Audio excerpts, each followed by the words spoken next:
Good afternoon, everybody, and a very warm welcome to you all, everybody. We have lots of distinguished guests here today. I'm not going to be able to mention them all, but we have a special welcome to Deputy Lieutenant Stephen Goldstein. You'll hear more about Stephen a bit later on for the judges. And we have the Mayor and the Mayoress. Thank you for letting us use this wonderful venue. Thank you very much indeed. And Anne Brereton. Hello, Anne. Isabel Smith, who's our Federation liaison person, something. And Keepax, our regional president. And while I'm here, do you want to just say a few words? Good afternoon, and welcome to Solihull and to this public speaking competition organised by Midland Arden region of Soroptimists International, Great Britain and Ireland. As Georgie said, my name is Anne Keepax and I'm the regional president for Midland Arden. I'm delighted to welcome the contestants, their families, supporters and teachers. I'm also delighted to welcome our judges. And I thought I would sort of tell you a little bit, because I know some of you don't come from Solihull, and I thought you might just be interested in a little potted history. Solihull started out, as a lot of towns do, as a small clearing in the woods where people came to trade. In fact, it was probably specifically chosen as a spot by Lord de Limassey, as it lay on the junction of two medieval roads and atop of a soily hill, from which it derives its name. Thus, its function as a market centre has existed as long as its very location. In fact, for a long time, for many centuries, Solihull's relative remoteness from the southeast of Birmingham forsaked any major dramatic changes. The completion of the Warwick-Birmingham Canal in 1800 and the opening of the Birmingham-Oxford Railway in 1852 worked somewhat to lessen Solihull's isolation, although it was largely untouched by the Industrial Revolution. It possessed a primarily agricultural economy well into the 20th century and functioned as a dormitory town for Birmingham artisans, as well as somewhere for Birmingham's rich industrialists to build their stately homes.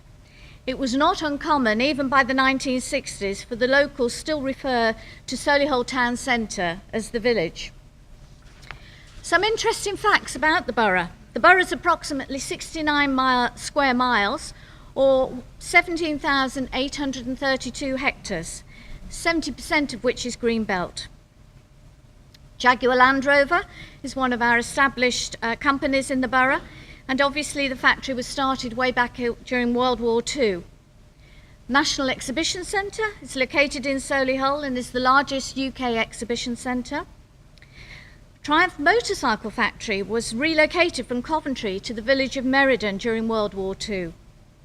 And a medieval sandstone cross stands in Meriden Village Green, purporting to mark the traditional centre of England. So you have a little history of Solihull. Now a little bit about Soroptimists. We are the largest women's service organisation with 80,000 members in 129 countries. Our aim is to transform the lives of women and girls through education, empowerment, enablement. And we do this mostly via awareness, advocacy and action, working locally, nationally and internationally. Since July 2013, we have had special consultative status with the United Nations Economic and Social Council. This is in addition to the general consultative status we hold as being a recognised non-governmental organisation. So a little history of Solihull and a little history of Soroptimists. Thank you, Anne. So this is our 12th public speaking competition. And I can't tell you that when we first started 12 years ago, we sat around and said, will this work? Won't it work? And yes, it has worked. We're all here today. That's lovely.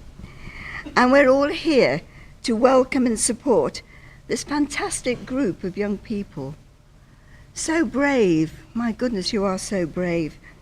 You're stepping out of your comfort zone and you're going that extra mile. And we wish you every success today, every one of you. As Soroptimists, we are committed to helping you place a foot on the ladder of success. And we hope today's experience will help. Do try to enjoy this experience.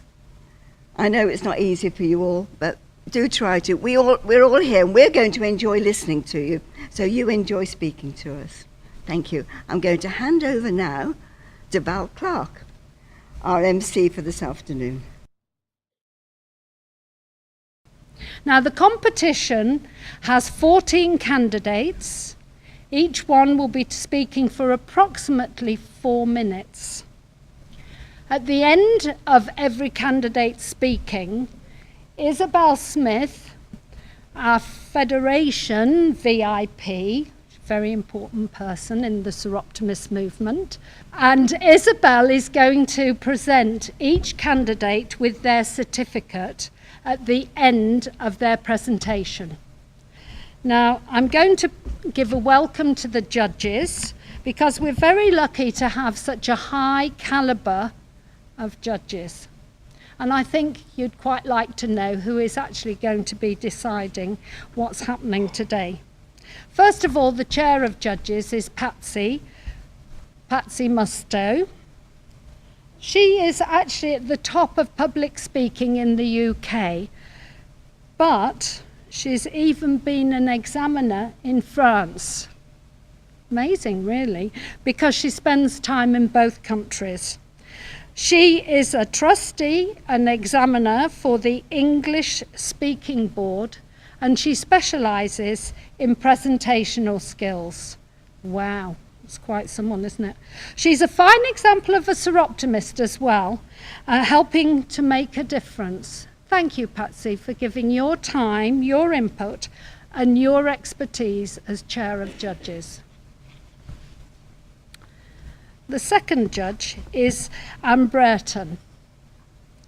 She actually has worked in local government in different parts of the country for 28 years, but has actually worked in Solihull since 2009. She works for the Solihull Metropolitan Borough Council as Director for Places.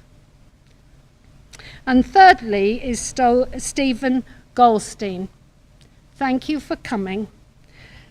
When I read his CV, I thought I could rename him Action Man, because in my day, because I'm quite old, Action Man was to the fore with my son and his toys, and he was the pinnacle.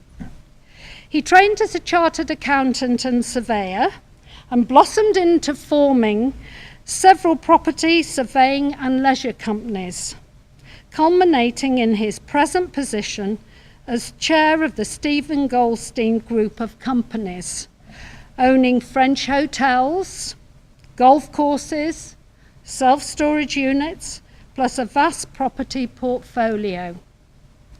But Stephen has also very generously spread his knowledge and expertise by advising others in business and finance, and by taking on numerous charity roles and projects, and by giving vast service within the community at the highest level, as he is the Deputy Lieutenant of the West Midlands.